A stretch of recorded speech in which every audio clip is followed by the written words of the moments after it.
교정 발치는 왜 치아 4개를 빼나요? 꼭 4개를 빼지는 않고 사람들마다 다른데 발치를 하는 사람들의 한 3분의 2 이상은 4개를 빼죠. 이유는 상식적인 건데요. 발치를 해야 되겠다. 일단 결론이 났다 이렇게 생각하고 이제 보는 건데 치아가 이렇게 대칭이죠. 대칭. 좌우가 대칭이죠. 가운데 일하는 건 없거든요. 이게 짝수니까. 그러니까 이제 좌우를 똑같이 빼는 거죠. 그 위아래가 있기 때문에 보통 위아래를 짝으로 빼는 거죠. 그러니까 4군데가 나오는 거죠. 치아를 2개만 빼는 경우도 있나요? 이게 너무 맞지 않으면은 그런 경우는 좀 맞춰주려고 발치를 하는 경우가 있거든요. 위아래가 이제 차이가 너무 많이 난다. 윗니가 너무 많이 나왔다. 그런 경우는 위에 2개를 빼겠죠. 그래서 이제 위에 2개 빼는 경우가 좀 있고 대부분은 위아래를 이렇게 빼고 아래 2개만 빼는 경우는 거의 없다고 생각하면 돼요. 이거는 조금 설명하기가 어려운데 위에 2개를 빼면 하여튼 이가 잘 맞고요. 맞출 수가 있고요. 아래 2개를 빼면 이가 안 맞습니다. 많이 물어보시는 질문인데 그 경우에 해당하는 분들한테 제가 좀 설명을 드립니다. 근데 교정 발치하면 나중에 문제가 생기진 않을까요?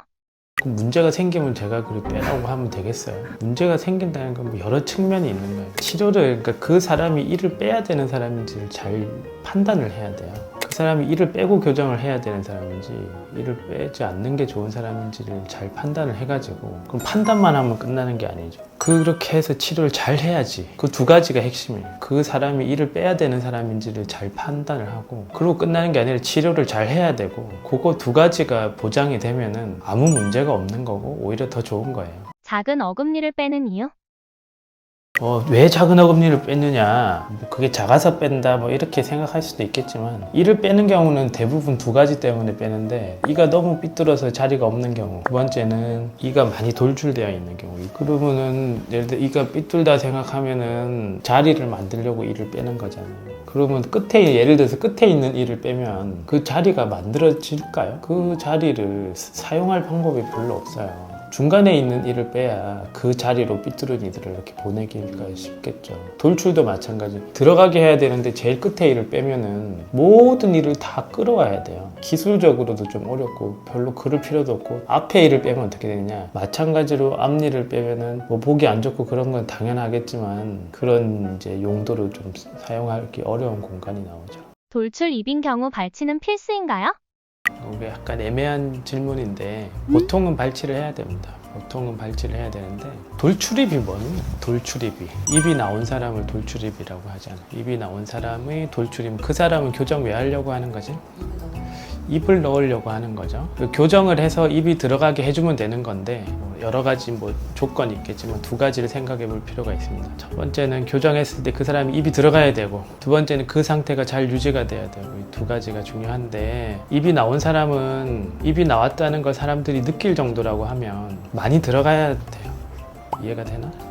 치아가 이렇게 있잖아. 치아가 이렇게 여러 개가 있는데 우리가 사람을 봤을 때 입이 나온 것 같다 하면 한 5mm 정도는 나와야 사람들이 느낄 때 이 사람 입이 나왔다 이렇게 생각을 한다고요. 그러면 그 사람이 그래도 한 5mm는 들어가야 이게 입이 들어가는 효과가 생긴다고. 대부분은 그래서 그 정도 들어가게 하려면 발치를 해야 됩니다. 생리를 뽑는 건데 괜찮을까요? 생리가 뭐죠? 멀쩡한 치아예요. 근데 우리가 교정할 때 멀쩡한 치아를 뺍니까? 질문이 이해가 잘 안 되죠. 그 사람의 치아랑 그런 치열이 정상인가? 그 사람이 문제가 없는데 교정을 하는 게 아니고 문제를 해결하려고 교정을 하는 거잖아요. 내가 하고 싶은 말은 무슨 말이냐면 그게 생리가 아닌 거야.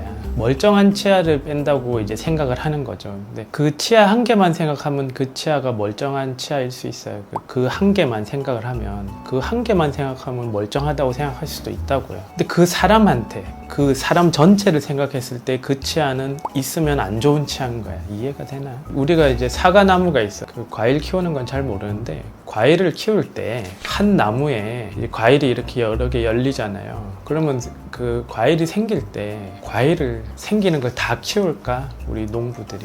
아니 썩은 건 당연히 버리는 건데 안 썩은 것도 버려요. 이해가 되나 무슨 말인지? 사과나무에 사과가 10개가 딱 달렸어. 그러면 농부들이 그 10개를 하나도 안 떨어지게 해서 잘 키울까? 오히려 사과를 쳐낸다고. 10개를 다 안 살려요. 이 나무의 적절한 개수만 살린다고. 좋은 사과를 얻으려고 그 사과에 불필요하게 뭐 예를 들어서 100개가 매달려서 100개 다 안 좋은 상태로 키우기, 그러니까 좀 작게 키우기보다는 몇 개를 조금 아깝더라도 잘라주고 좋은 사과를 길러낸다고. 그게 사과 키우는 방법이란 말이에요. 사과 입장에서는 어때? 사과는 그게 자기는 생사과야. 멀쩡한 사과라고. 우리가 농부 입장이고 사과 나무 입장이라면 그 사과를 잘라내야 돼? 아니면 다 키워야 돼? 잘라내고 버려야 되는 거야.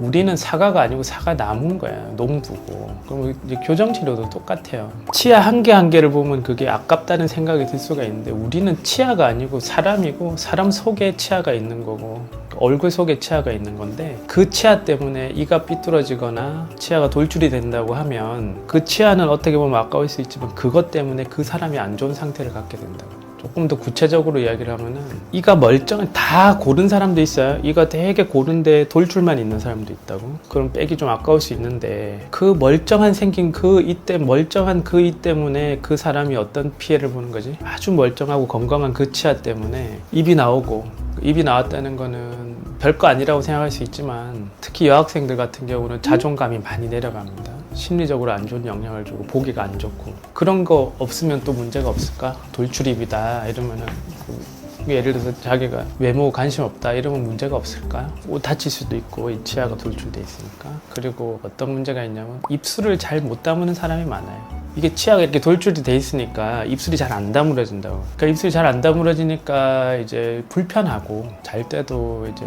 입이 계속 건조해지고 감기도 잘 걸리고. 그리고 건조한 상태에서는 침이 잇몸을 보호해주고 구강세균을 조정해주는 기능이 많이 떨어져요. 그래서 잇몸도 좀 안 좋아집니다. 자기는 이렇게 단순하게 생각하면 사람들이 이건 생리다라고 생각하는 거예요.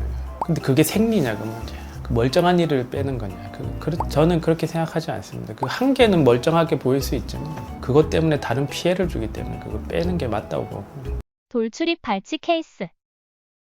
이 사람 같은 경우는 누가 봐도 좀 입이 돌출되어 있는 그런 경우죠. 조금 더 구체적으로 이야기를 해보면은, 일단 당연히 치아가 이렇게 앞으로 이렇게 경사져서 이렇게 돌출이 되어 있는 거고요. 그에 따라서 이제 입술이 이렇게 나와 있는데, 보통 이렇게 돌출되어 있는 사람들은 윗입술이 더 나와 있을 것 같지만 실제로는 아랫입술이 더 나와 있습니다. 아랫입술이 이렇게 나왔을 때 돌출감을 더 많이 느끼게 되고요. 그 다음에 또 많이 나타나는 게 턱 끝부분이 이렇게 둥그런 형태를 갖고 있어야 이제 보기가 좋은데, 보통은 이렇게 납작해져 있습니다.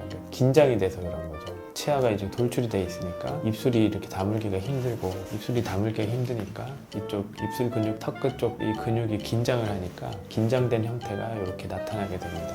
처음에 이런 모습을 보이는 경우가 이제 대부분이고요. 이런 경우에는 결국에는 치아가 돌출된 거를 이렇게 예쁘게 들어가게 해줘야 되기 때문에 대부분 발치를 합니다. 이제 발치를 해서 치료되는 과정을 조금 보여드리면요. 이게 제일 처음에 찍은 엑스레이 사진이고요. 치료 끝날 때 엑스레이랑 비교해서 좀 보여드리겠습니다. 치아가 이렇게 들어가죠. 다시 한번 보여드리겠습니다. 이렇게 들어가서 보기 좋은 모습이 됩니다. 이거를 좀 두 장을 이렇게 조금 더 자세히 이렇게 한번 보면은, 첫 번째는 당연히 이제 치아부터 보면은 치아가 앞으로 돌출되어 있는 그런 모습에서 정상적인 각도와 돌출도로 변하게 되고요. 그러니까 당연히 윗입술이나 아랫입술도 들어가게 되죠. 근데 윗입술부터 보면은, 윗입술은 그 돌출 자체가 이렇게 막 들어가고 나오고 이런 차이를 보이기보다는 보통은 이렇게 이 윗입술의 커브가 자연스러운 모습으로 바뀌게 됩니다. 그러니까 긴장도가 풀어지기 때문에 윗입술이 약간 어색한 모습에서 편안한 어떤 커브를 가지게 되고요. 실제로 많은 차이가 있는 부분은 보통은 아랫입술 부분이고요. 아랫입술의 긴장이 풀어지면서 아랫입술에서 이렇게 턱 끝으로 가는 이런 커브가 자연스러운 커브를 가지게 되죠. 그래서 처음에는 턱도 조금 짧아 보이고 입술도 많이 돌출돼 보이고 그런 모습을 가지고 있는데, 보통 이제 치료를 끝나게 되면은 입매나 턱 부분이나 이런 부분이 자연스러운 모습을 가지게 됩니다. 삐뚤어진 치아 발치 케이스. 이렇게 이가 많이 삐뚤은 경우죠. 그러니까 이가 뭐 조금 삐뚤은 사람도 있겠지만, 좀 이렇게 누가 봐도 많이 삐뚤고, 교정과 전문의가 봤을 때도 이 경우는 발치를 하지 않고는 안정적으로 좋은 치료가 되기 어렵겠다 이렇게 생각이 들면 발치를 하게 됩니다. 여기 나오는 이 이제 환자분의 치아 사진을 봐도 누가 봐도 좀 덧니가 심하고 자리가 좀 많이 모자란 그런 경우고요. 옆에서 봤을 때도 덧니만 있을 뿐만 아니라 사실 교합도 조금 맞지가 않거든요. 이런 경우가 이제 보통 발치를 하고 교정을 하게 되는 경우고요. 이 경우를 이제 치료 전후를 한번 비교를 해보면요. 이 정면에서 봤을 때 이제 처음 치아 모습이고요. 그리고 끝났을 때 치아 모습. 그러니까 덧니가 고르게 잘 정리가 됐죠. 그리고 이제 옆에서 봤을 때도 이런 이들이 제자리에 맞지 않은 겁니다. 이렇게 덧니가 있고 하기 때문에 이게 제자리에 있지 않은 상태인데요. 이제 제자리를 잘 맞아줘서 치아가 잘 맞는 모습을 보여줄 수 있습니다. 이런 경우가 또 대표적으로 만족도가 아주 높은 치료 중에 하나입니다. 이 두 번째 예는 치열의 공간이 많이 부족해서 작은 어금니를 빼고 발치하고 교정을 한 예입니다. 치열 교정하는 경우는 정말 다양할 수 있고 치료 방법도 정말 다양할 수 있지만 가장 대표적인 증상, 입이 돌출되었다, 이가 많이 삐뚤다, 그런 경우에 또 가장 흔한 치료 방법, 발치하는 것, 이 두 가지의 경우에 대해서 설명을 드렸고요. 오늘 보여드린 경우가 거의 제가 봤을 때는 거의 과반수에 해당하는 그런 경우입니다. 이 영상 보시는 분들의 대다수는 이런 문제를 가지고 있고 대다수는 이와 비슷한 치료를 하게 됩니다.